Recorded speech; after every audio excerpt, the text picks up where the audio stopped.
안녕하세요. 저는 30대이고 이제 6살 된 아이의 엄마입니다. 제 입으로 이 일을 말하는 것도 제 살 깎아먹는 것 같아서 말 못하고 있다 보니 속이 곱는 것 같아 이곳에 몇 줄 써봅니다. 남편과는 20대에 직장에서 만나 결혼까지 하게 됐고 5살 차이 나는 남편은 평소에도 진중하고 섬세한 편이었어요. 세 번째 만남에 곧장 프로포즈를 하며 처음부터 한 결정이라고 하더군요. 저는 그때 모아놓은 돈이 없어서 결혼은 꿈꾸기도 어려운 상황이었는데 사랑하고 함께할 마음이면 된다고 모아놓은 적금을 깨 제 앞으로 해주고 가족들 앞에선 끝까지 티내지 않던 사람이었어요. 준비된 경제력이나 마음 씀씀이를 보니 어른처럼 이 사람을 존경하며 따르게 되더군요. 신중하고 조심스러운 성격이 속을 태울 때도 있었지만 군인 아버지 밑에서 통금 시간 9시를 지키며 살았던 저에게 그런 면은 안정감을 주었습니다. 그런 남편에게 가장 큰 반전이 있다면 바로 남편의 어머니입니다. 어머니를 처음 만났을 때부터 남편이 하늘에서 뚝 떨어진 건 아닐까 싶을 만큼 두 사람은 딴 세상에서 크고 자란 사람 같았습니다. 어머니는 요즘 젊은 사람들보다도 더 화끈하고 시원한 성격이었고 3번의 재혼 상태였으나 그마저도 별거 상태로 지내며 자유로운 연애를 하는 중이었어요. 초반에는 단순히 기가 세고 자유로운 성격이라고만 생각했는데 우리 애가 시원찮게 하지는 않니? 쓸만하니? 어때? 라는 선 넘는 발언을 할 때가 있었습니다. 그래서 어머니와 함께하는 자리는 항상 살얼음판 걷는 듯한 기분이 들 정도로 아슬아슬했습니다. 처음 만난 상견례 자리에서도 어머니는 담배 한 대 피우고 올 시간 있지? 그 한마디로 저희 가족을 당황하게 했고 돌아와서는 헛기침만 하는 가족들에게 보수적인 집안이라 처음 연애한 남편과 결혼하는 것 같다고 대놓고 말하더군요. 사실 오래전 남편은 중학교 시절에 어머니의 외도를 알게 되었고 그때부터 빨리 독립하기만을 꿈꿨다고 해요. 그래서 어머니를 마치 회사 사람 대하듯 항상 거리를 두었고 딱딱한 자세로 대했습니다. 그러다 보니 어머니는 저에게 남편에 대해 묻는 날이 많았고 남편 모르게 큰돈을 보내달라는 때도 덜어 있었습니다. 상의해보겠다는 답변을 할 때면 찬바람 불게 쌀쌀맞은 성격이 남편과 제가 똑 닮았다며 나중에 아이가 어떻게 클지 걱정된다는 비난 섞인 말을 뱉을 때도 있었습니다. 하지만 감정적으로 툭툭 나온 말은 이미 어머니에게 적응이 된 상태였고 한 번씩 남편 몰래 보내달라는 용돈도 당연한 도리라 생각하며 지냈습니다. 본격적으로 금이 가기 시작한 건 어머니가 저희 집 근처로 이사를 오면서 시작됐습니다. 상황이 될 때마다 거처를 옮겨서 살던 어머니는 걸어서 20분 거리, 차로는 5분이면 갈 수 있는 코앞까지 와 있었습니다. 남들 눈치는 하나도 보지 않고 사는 어머니의 방식은 이상하게 시간이 지나면 무뎌질 법도 한데 갈수록 불편했습니다. 시원시원하고 간섭도 전혀 없는 요즘 시대에 가장 필요한 시어머니라고 친구들은 말했지만 어머니를 앞에 두고 앉아있으면 부담스럽고 초조해지는 기분은 사라지지 않더라고요. 당장에라도 무슨 일이 터질 것 같고 얼굴이 붉혀지는 농담 아닌 농담에는 어떻게 반응해야 할지 신경도 쓰이고 자꾸 제 표정을 점검하게 되더군요. 그래도 이렇게 어머니가 가까이 왔으니 편하게 오고 가고 하면서 어머니 말대로 내 식구다 생각하고 대해봐야지. 친구 시어머니처럼 냉장고 검사부터 속옷까지 들춰보고 가는 무례한 어머니는 아니니까. 어머니를 있는 그대로 보고 편견 없이 받아들이자 다짐했습니다. 그리고 어머니께 전화를 걸어 점심에 집에서 함께 식사를 하자 제안했어요. 다음 날 아이를 등원 보낸 후 어머니와 모처럼 식탁에 마주 앉았습니다.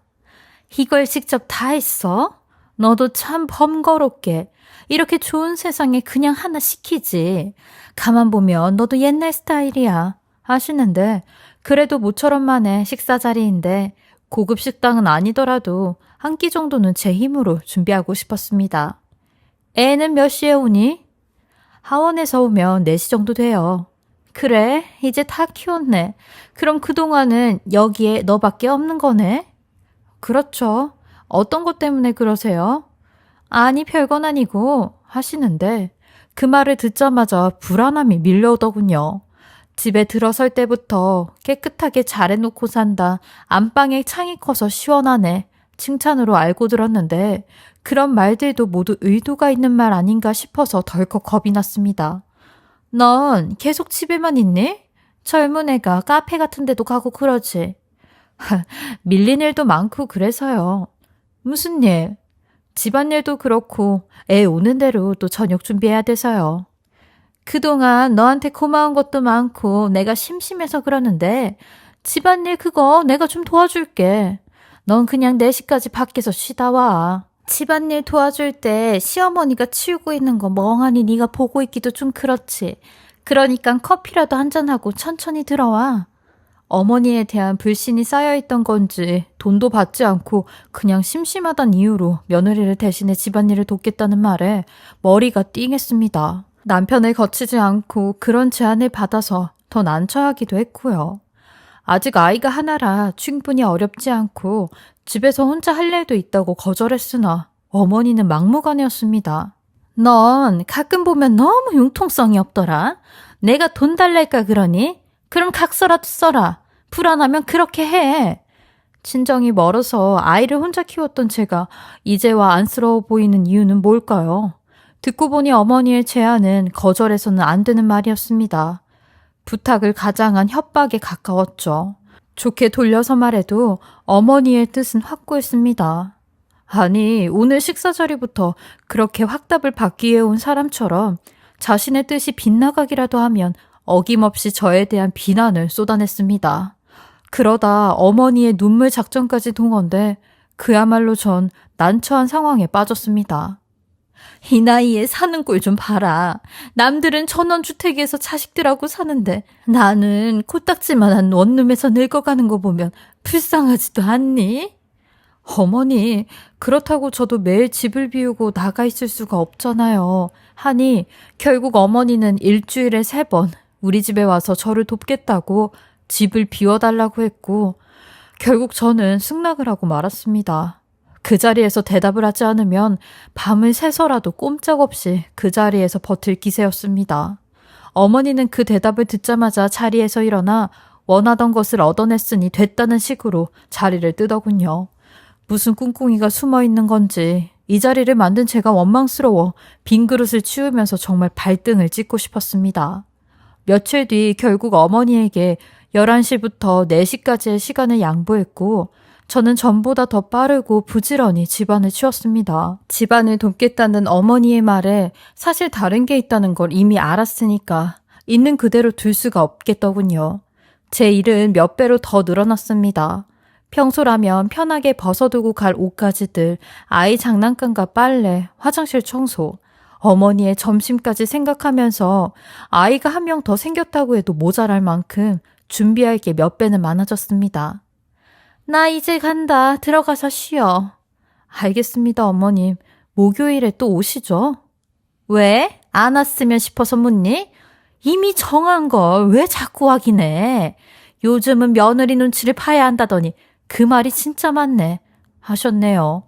2주가 지날 동안 어머니가 집을 다녀가고 다시 갔을 땐 아무런 흔적도 없었습니다.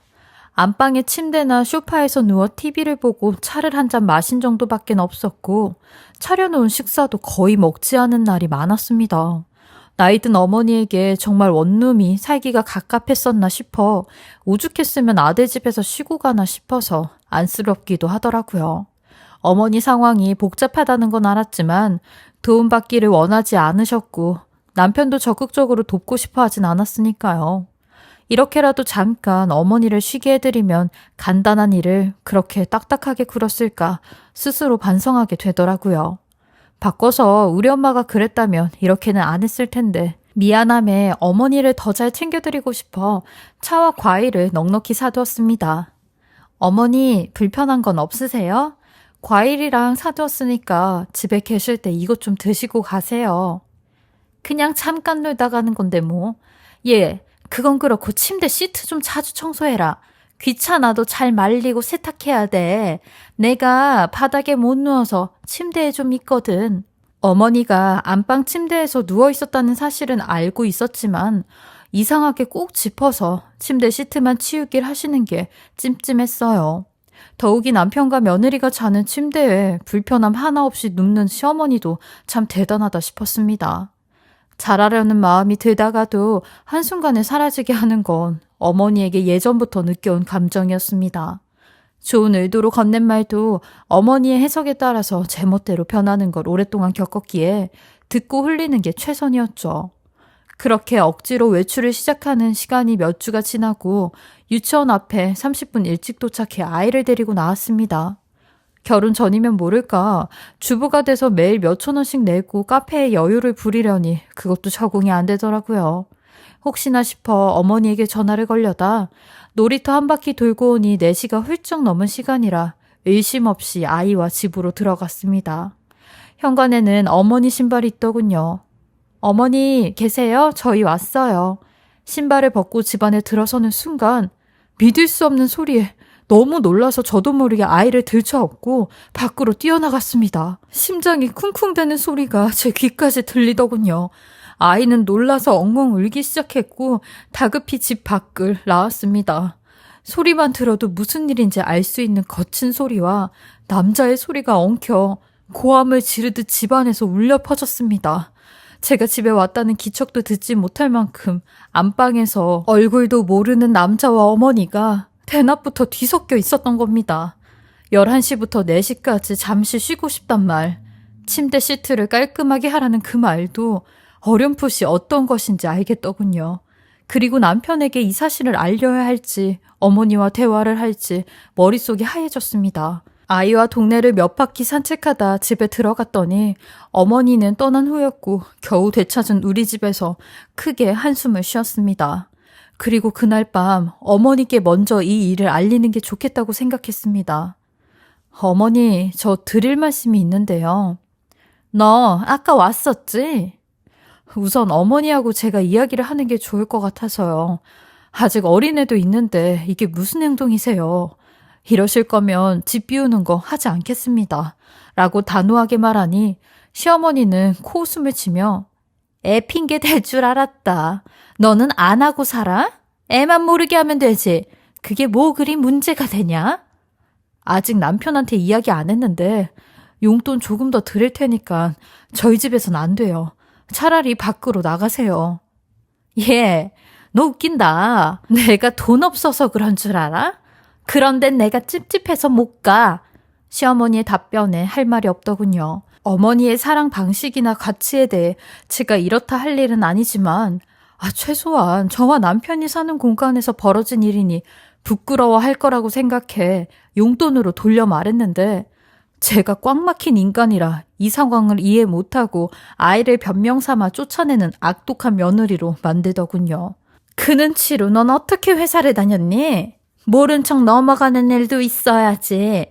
너 내 아들 돈 가지고 생색내니?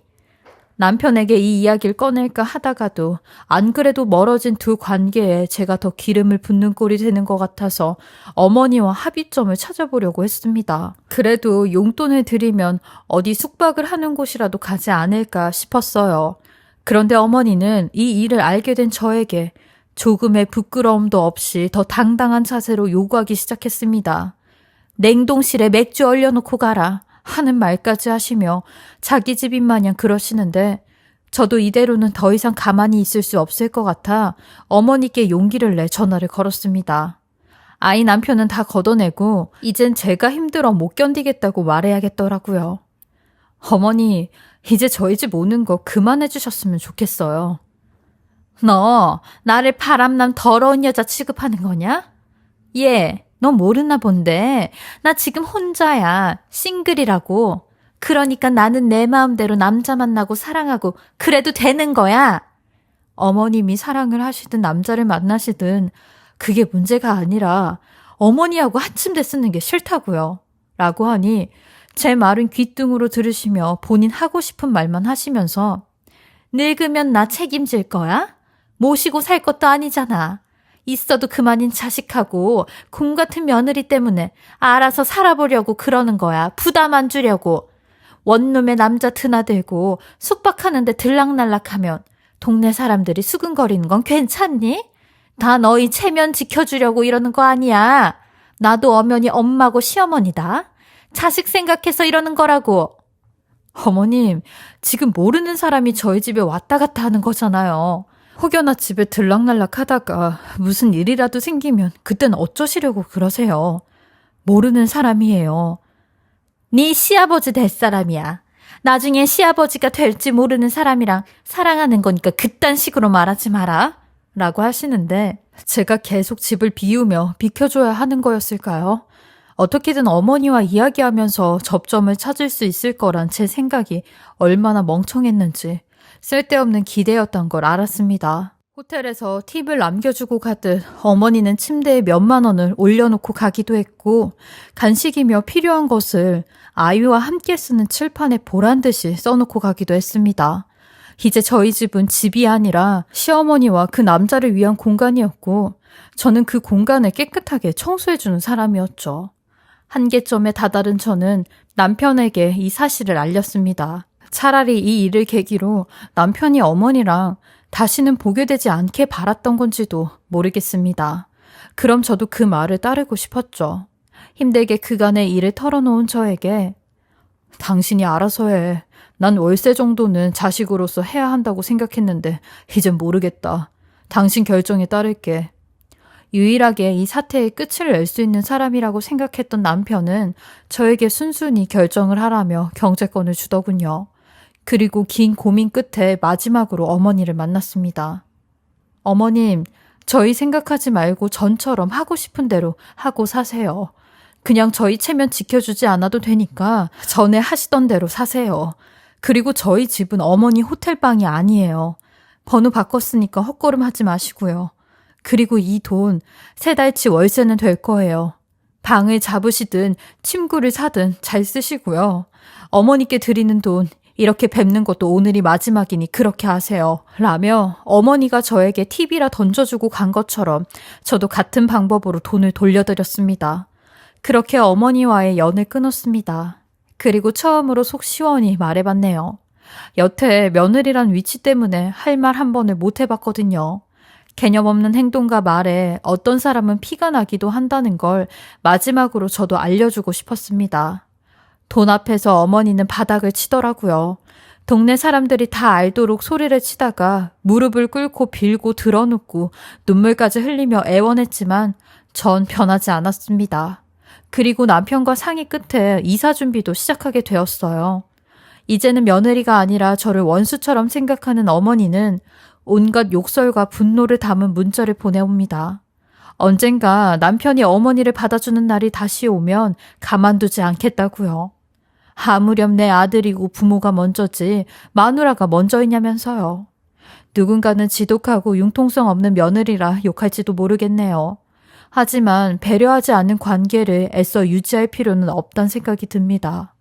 어머니는 제가 가족인지 아니면 이용하기 편한 호구인지도 모르겠고요. 그날만 생각하면 아직도 이 침대에서 자고 일어날 때마다 소름이 끼칩니다.